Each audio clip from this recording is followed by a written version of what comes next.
इसकी परवाह न करें कि कौन खुश है और कौन नाखुश है। Sahabzada Hasan Hasibur Rahman with all clarity अब मसलक के दीन हक इस्लाम और मसलक के हक अहल सुन्ना वल जमा के मुबल्लिग भी हैं, मुदाफ़े भी हैं और इस पर कायम भी हैं।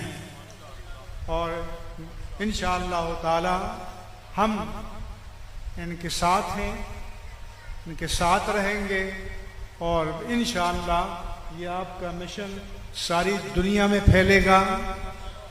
क्योंकि मुश्कानस के खुद बबोयद न के अत्तार बगोयद, आपको कोई भोंपू बालने की ज़रूरत नहीं है।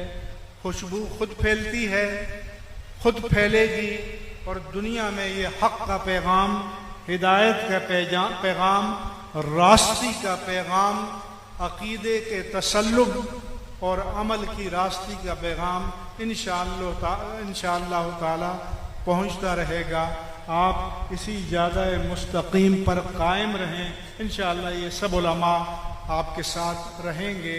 अल्लाह तबारक व तआला पीर साहब का साया सेहत व सलामती के साथ तादेर कायम दायम फरमाए।